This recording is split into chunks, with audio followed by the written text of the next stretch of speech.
I'm Charles Reed. And we visited the Wellesley Mazda as well as the Gallery Group Mazda in Norwood.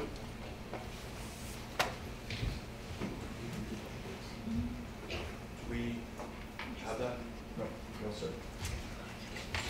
So one of the first things we noticed, just going back to our test drive, visiting Wellesley Mazda, it just so happened that we visited Wellesley Mazda on a Friday afternoon. They were short-staffed and there were quite a few customers in the dealership, so we weren't helped right away.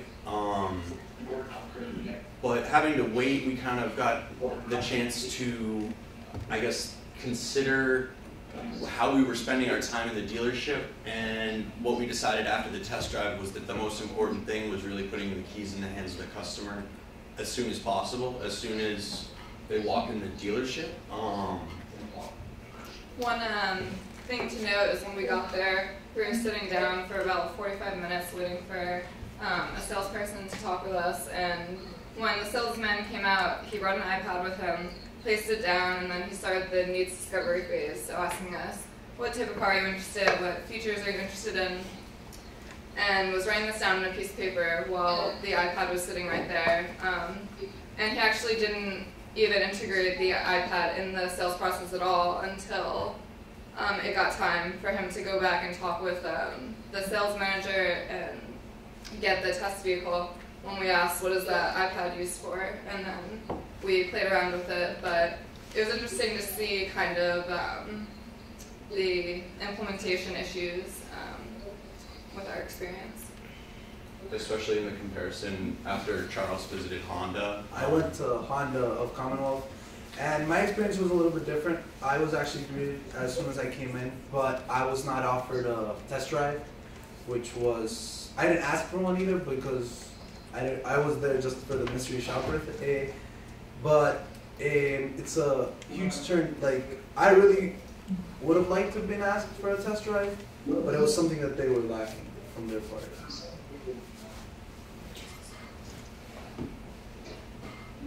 So visiting Wellesley Mazda, one of the things we noticed was that they had some fixed touchscreens in the dealership.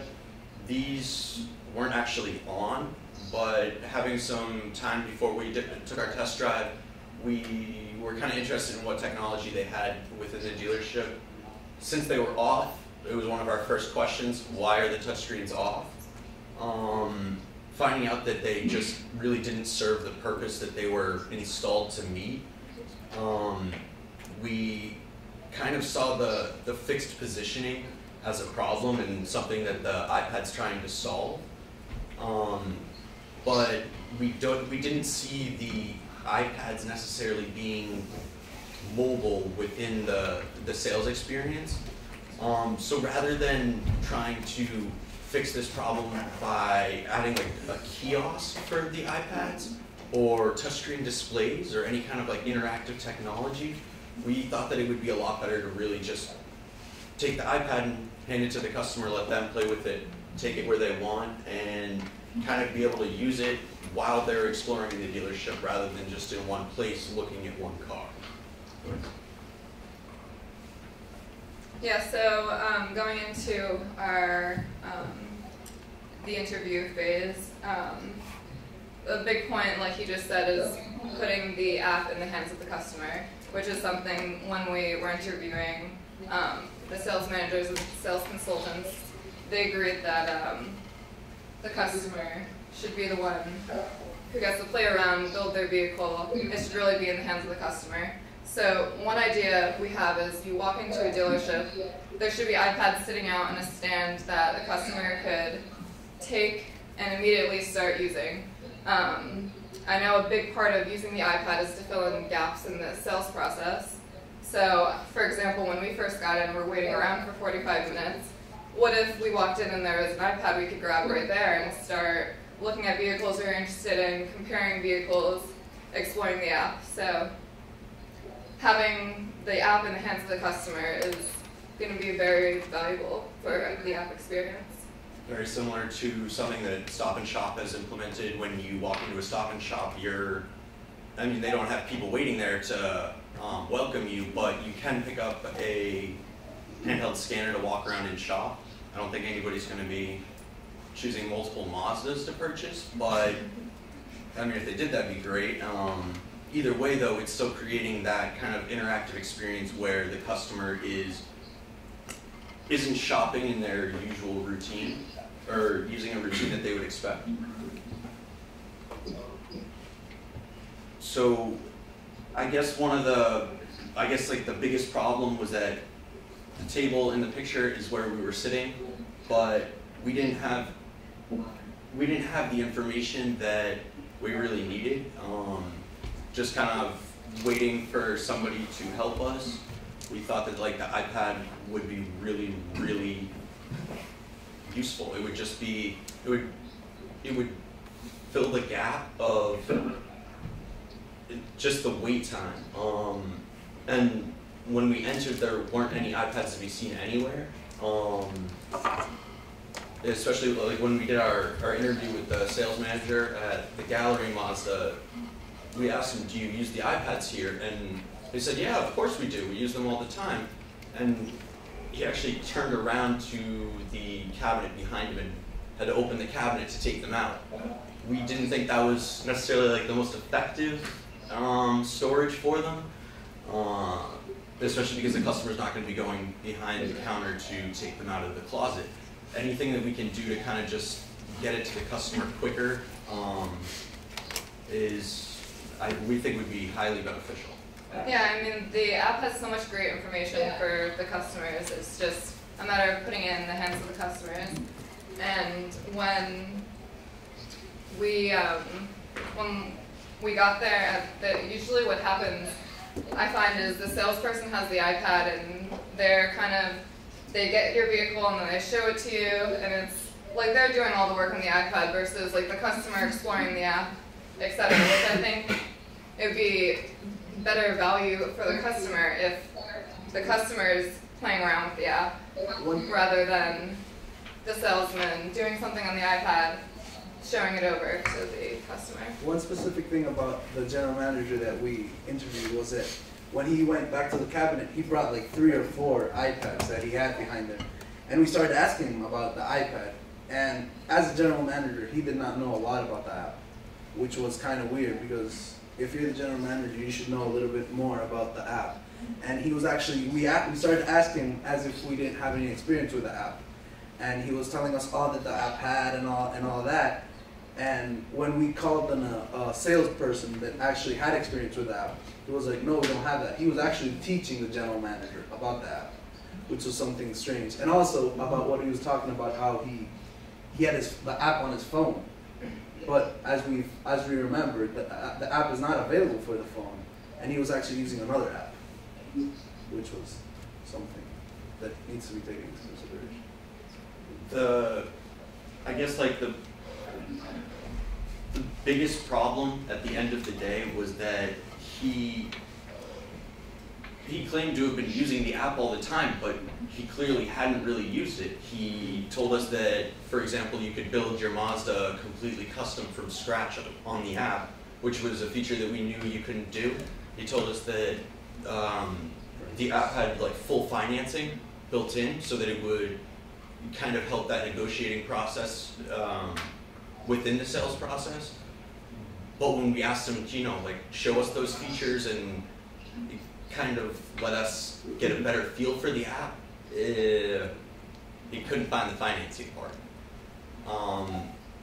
Either way, we definitely see that as like a huge like addition, any kind of like financing calculator.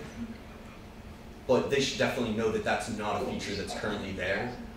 He mentioned that like the last time they were trained to use the apps was actually a year ago. We think that more consistent training for the salespeople as well as the sales managers would not only get them using the app more, but also give them a better feel for what they can do with it. When we visited Wellesley Mazda, he took down all of our information on a piece of paper, which having an iPad next to him we found to be very inefficient. So to kind of solve this, we took some recommendations from the manager that we interviewed, the salesperson we interviewed, as well as kind of like our own brainstorming. So to simplify the data capture, we saw two possibilities. The first one was photographing customers' licenses, which already has all of their personal information on it. The second was using a stylus on the iPad to avoid the need for typing on the iPad's keyboard, but still giving the technical advantages. We found out that they have like a business data center within the Mazda dealership itself. What they do is they just take all of the incoming requests and inquiries from customers and centralize it into the CRM.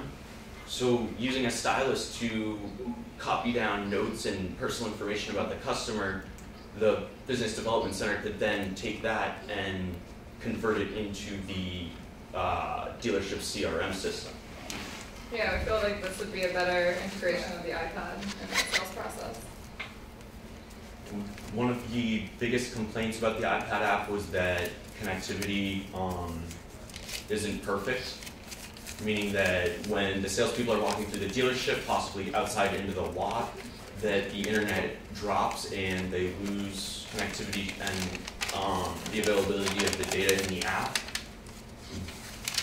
The whole point of the app is to make that information available, so to kind of take that stress off, we want to cache all of the app's content on the device, meaning that the data is downloaded to the device, so that anytime it's pulled on the device, it's pulled from the local storage on the device rather than the internet, so that if the internet isn't available, it still has data to pull and to show the customer and the salesperson, while as the data is updated from Mazda centrally, it gets pushed out as the salespeople access the app.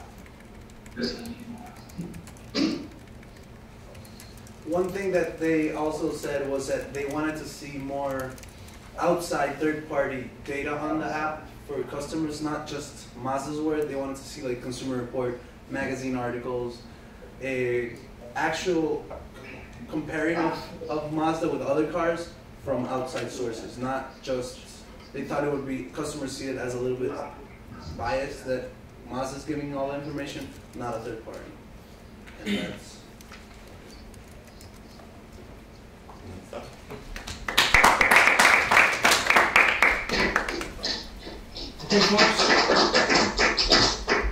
Couple of questions. Very good. Yeah, quick a question for me, and both teams have brought up the idea of having an iPad available.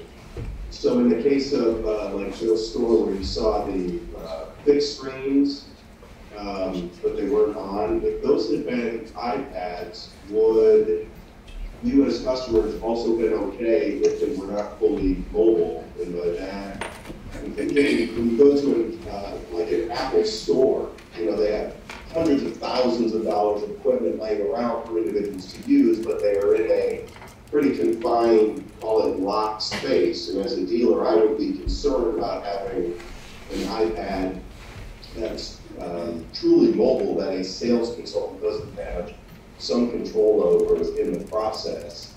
So as a consumer, if that fixed location could be removed but still tethered to the area, would that better meet your needs? By that, do you mean removed, like physically removed, and you can walk around with it in the dealership? Well, yeah, physically removed as in you might be able to bring it up if you may have, you know, like a couple feet that you can, you know, kind of play with it in, bring it up to the height that you want, tilt it how you want. I guess. Picture in an Apple store. But even at the Apple store, you are not free to just pick it up and walk out the front door and roam around the store. Sure. I guess basically we see the iPad app as it's just the internet. The internet makes the information more accessible, and the mobile device allows you to take it anywhere. I think that having it in any kind of like a fixed or confined position would kind of defeat that purpose of being able to have the information available wherever in the dealership they are. I think the problem of like security and having those devices with somebody able to, you know, walk out with those, I think that could probably be solved with something similar to like a simple retail store security system, or something that detects when the iPads, you know, become closer to the front door of the dealership. You had mentioned about that they thought that third-party comparisons and accolades would be more impactful than Mazda. You know, we do have third-party accolades and comparisons in the app. Do you think that they think it's Mazda because it's in the app and that they need to go outside of the app to get this information? One of the main things was that what basically they were saying is like if you have a Consumer Report article inside the app, it's not something that was written by Mazda, but it was something that was actually written by another author and actually showing the advantages that the car has, but by someone externally, not by a Mazda. Some people could see it, basically from what our interview told us, some people could see it as what is written about the car is written maybe biased by Mazda because it's their product, but by a third party consumer report article, they could actually get, they think they would actually get a better understanding of the car, basically. When you say they, are you talking about they, the customer that you interviewed, or they, the salesperson said they wanted more price? The salesperson. The salesperson. So, and you guys went to Gallery, the same group where the GM didn't properly train and know that they had to finance or not, right? Yes. Okay. So I think, you know, from my perspective, we do have that inside the app, and it shows from Consumer Reports and from everybody else. You already know that because you've seen it. Yeah. So I have a couple of questions. Number one is, and the Mazda folks, can you guys hear me? Yeah, we hear you fine. All right, so I think that between the first two interviews, I think one of the things that I'm a little confused on is the first group didn't mind some fixed item that would be fixed that had the same usability. The second group is saying, why have it fixed when you could walk around with it? So there's a little bit of a yin and yang on that. That's fine. I love that stuff. The second thing is, I think that the key thing you hit on was training, because if we went and looked at their utilization, which we have, we would find that they have very low utilization at that dealership, but the manager didn't want to say, we stink, so he basically just went along with you guys, and you guys figured it out. You figured it out, that he couldn't know. So I think training is a big thing that I've obviously picked up from you all, which is something we're working on. Number two, should we have some sort of large or fixed element where we can have a couple of people sit and enjoy? Number three, I think we picked out, and we're working on right now actually, is having all the stuff on the app, because we want to collect data, but we're going to try to make it so that we can collect that data but still have all the stuff on the app, which is a very good point that you made. One of the things that I just wanted to point out is we're in a little bit of a different, this is a little bit of a lesson for you guys too, as well. You know, I told you Henry Ford said if he asked the customer what they wanted, they would have asked for a faster horse. So, and Steve Jobs didn't go out and ask everybody what they wanted, because theory and reality are two separate things. So we have to balance, as a dealer and a manufacturer, a customer who doesn't buy a car except for every 7 years, and guiding them through a process that they are nervous about and don't know anything about, and unlike you guys, have done 4 hours of research on that car before they got to the store. So when we say let them build a car, my answer to you is why. They've built 7 of them at home already, or 95% of customers who are going to spend $20,000 have already built one. So why is that relevant? We already know. People don't come to our dealership to build cars. They do that at home in their pajamas, right? So we're trying to, but you're making very good points, because we have to balance guiding a customer through a nerve-wracking experience that they only do once every 7 years, and they're nervous about, you guys weren't even buying a car. I mean, you had to feel a little consternation walking through the door, right? Correct or no? Sure. All right. So that's kind of like why I like your input. And again, we have to kind of filter that and grab whatever we can, but at the same time say, I can't hand somebody just an iPad and let them run amok. You know, there are going to be instances where we have, you know, either, you know, there's too many customers in and people can't get waited on. There are customers that happen. Hopefully that's a 3 to 5% situation. But I think that the main thing I really got from you guys is some of the stuff that you've nailed is what we're working on. Getting the stuff on the app. You really have me a little in the middle on should we have some stationary or walk around. And then how much should we let the customer look based on assumptions we're making that they've already researched. You guys walked in and said, hey, I'm just doing this as a joke. If you were gonna roll out 20,000, would you have spent a few more hours looking at that car online? Right? Yeah, for sure. So I think that's really the key thing I got from you. I really think that's what's got me interested is the difference between having something stationary and whether it's no stationary or should we do both? I think that kind of gives us some focus for our like our salesperson interviews that we're going to be sending, or the surveys we're going to be sending out. Right, you just have to kind of really realize that, you know what, we can talk about, hey, you know, customers would love if you gave them a back rub as they walk through Stop and Shop. Customers would love if you had somebody greet them and stand there and say, welcome to Stop and Shop, or welcome to the supermarket. We love you folks. But then when you look at the expense to whatever, and is the person going to buy more stuff because the guy said, welcome to Stop and Shop? I mean, really, customer experience balance versus reality is kind of what we have to think about a little. And it's a little bit of a lesson to you, but at the same time, I want to say you gave us some valuable information. So, any questions from Mazda before they switch up groups?